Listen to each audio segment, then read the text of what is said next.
Alright y'all, so this took place in February of 2020, a month before quarantine began, and I'm pretty sure it was a long weekend. Like, we did not have any school that upcoming Monday, and I was spending the whole weekend with my homie, Josh. Now, if you're new to the Cozmetic cult, Josh was my close-ass homie back in freshman, sophomore year of high school. He's in hella Storytimes. Shout out to Josh, I still fuck with him. But I hung around this man damn near every day during freshman, sophomore year of high school.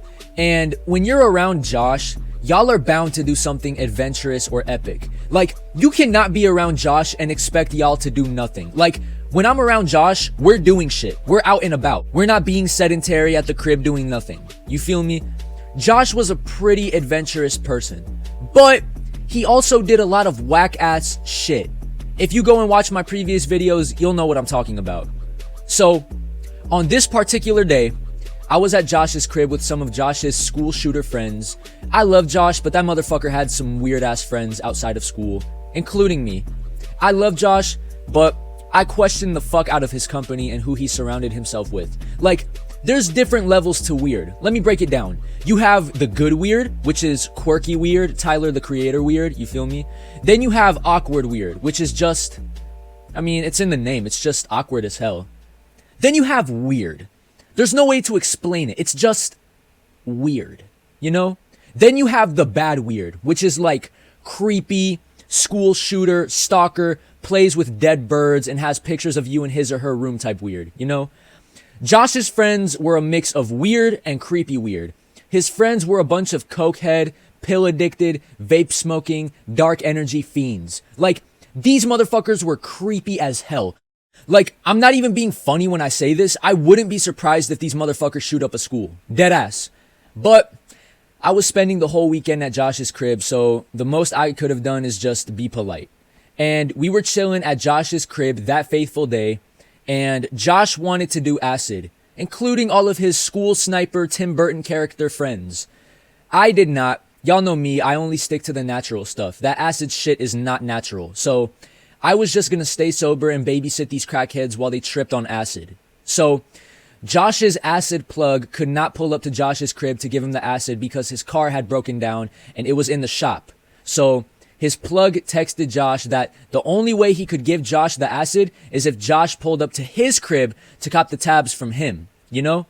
And to everyone that's been on this channel since day one, y'all know Josh, okay? This motherfucker is a crackhead. He loves his drugs. This motherfucker is a whole addict when it comes to drugs. Not a good thing either, by the way. So instead of waiting a couple of weeks or months for his acid plug to get his car fixed so he could personally pull up to Josh's crib to deliver him the acid himself, Josh got impatient and was not trying to do all that. He was not trying to wait weeks or months to do acid. He wanted to do that shit today with his underwear sniffing, cocaine snorting friends. He was trying to trip today. So Josh suggested that we all pull up to his acid plug's crib to get the acid. My intuition was telling me that this was a bad idea, but I had nothing better to do that day, so I said fuck it and I was down to go. So one of Josh's creepy ass friends had his car with him, so he was gonna drive us to the plug's crib so Josh could cop acid for him and his friends. So I'll cut the details short. It was like a 30-minute drive from Josh's house to his plug's house. This motherfucker lived far. He lived on the other side of town. Josh was that big of a crackhead that he was deadass about to drive 30 minutes just to cop some drugs. If that right there doesn't scream junkie, I don't know what will. So 30 minutes later, after driving through hella traffic jams on the highway, we finally arrived to the location of the plug. Except here's one thing. Josh's plug lived in the trenches. No, like actually, this man lived in the most sketchy area possible. This was around the same area where I snuck into the strip club and where I witnessed the robbery. Bro, this area was ghetto as fuck. I did not know we were headed to the ghetto. Josh's friend who was driving us locked the car doors. The first sign that everything wasn't good was we saw bullet holes on a stop sign. Already red flag number one. The second sign that everything wasn't good, bro, there were buildings that looked like they were abandoned, trap houses, windows and doors boarded up and covered with bulletproof boards. It was clear as day that we were in the slums. I was like, Josh, you sure it's worth driving 30 minutes to pull up to this area? For some acid? Without a question. We drove all this way. We wasted all of this gas. We made it this far. We're already here. Fuck it. We might as well just go ahead and secure the bag. Fucking dope fiend. So, Josh was in the front seat texting his acid plug. He then called his plug. Yo! What? I'm here, bro. Oh, word? Yeah, where should I meet you? I sent you the Addy. Come inside. Wee woo, wee woo, wee woo, wee woo. Another red flag, another red flag. That is sketchy as hell. Come. You sure you're not just trying to meet me outside? Did I stutter? I said, come inside my crib. You got my cheddar, right? Yes, I have your cheddar, bro. Alright then. Come inside and we finna make arrangements. Alright, bet that. Josh hung up. Why did I get the psychic feeling within my soul that this motherfucker was either gonna get robbed, scammed, finessed, or jumped? His plug wanted him to go inside and not meet him outside. Huge red flag. So, Josh told his friend where to park. We parked in this hidden spot in an alleyway next to this building. Super duper fucking sketchy. I was not feeling the vibe at all. I was dead ass scared. I thought this was where his plug lived, but that wouldn't make sense. The alleyway was just an alleyway with brick walls on one side of the other. No windows, no doors. Josh told us to wait here and he would be back. That's when Josh pulled out a pair of brass knuckles and put that shit on his fist. Maybe it was for protection, I thought. Josh got out of the car and started walking towards the project housing. Josh's plug lived in like a project housing apartment. It certainly looked like a project. Now, I had never been in this particular neighborhood before. I'm not sure if it was a project, but it most definitely had all of the familiar symptoms of a project. Saw a little kid smoking a cigarette. This is real shit too. A little ass kid just sitting on a flight of steps, just smoking a dart. Saw a crackhead run this way. So, I was just stuck in the car with these gothic emo freaks. I did not talk to a single one of them. I was just on my phone, so I didn't have to talk to these motherfuckers. They didn't want to talk to me either. They were just on their phones, just vaping and shit.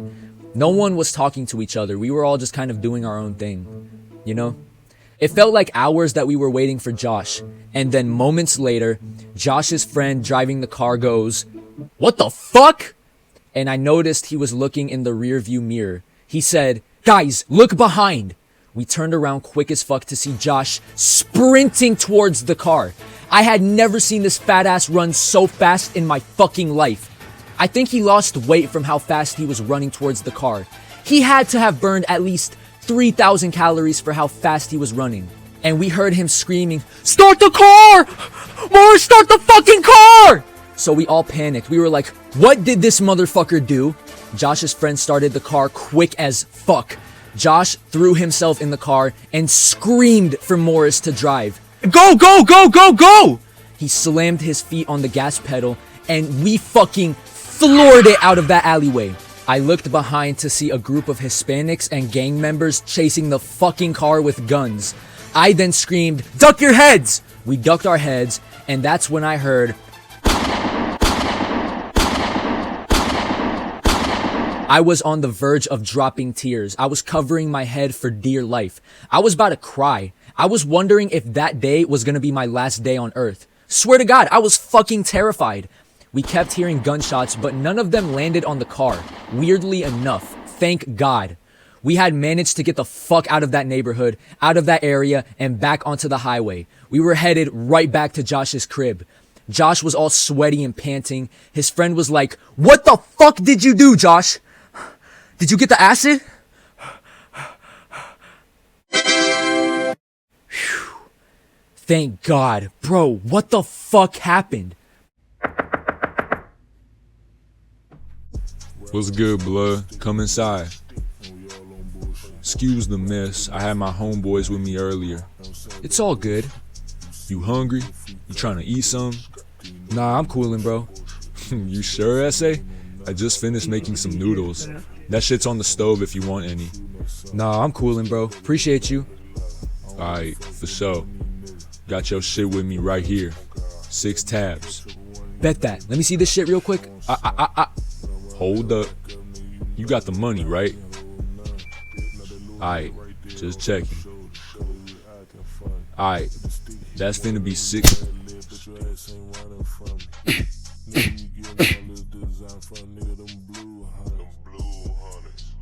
So, you fucking glassed your plug in the face and robbed him? Yup. You didn't pay him shit. Not a dime. And I got the tabs, boys. This motherfucker Josh was a menace. Man's really janked his plug. I really thought it was gonna be the other way around and his plug was gonna jank him, but my oh my, how the tables turned. Who would have thought a fat little white boy from the suburbs would finesse and jank a plug living in the rough side of town? That is a different level of Cozmetic. So, yeah, Josh blocked and deleted this dude's contact. Josh's brass knuckles were bloody as shit. Damn, bruh, how bad did he beat up his plug? This dude Josh was a ferocious menace. Mans was a real-life GTA character.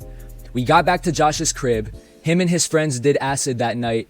LOL! It turns out the acid was fake. They could not trip, the acid was fake. This motherfucker fouled his plug for nothing. But I feel like it would have been way worse if Josh paid money for the fake acid. Then he would have gotten scammed and finessed. Maybe this was his karma for beating the shit out of that dude.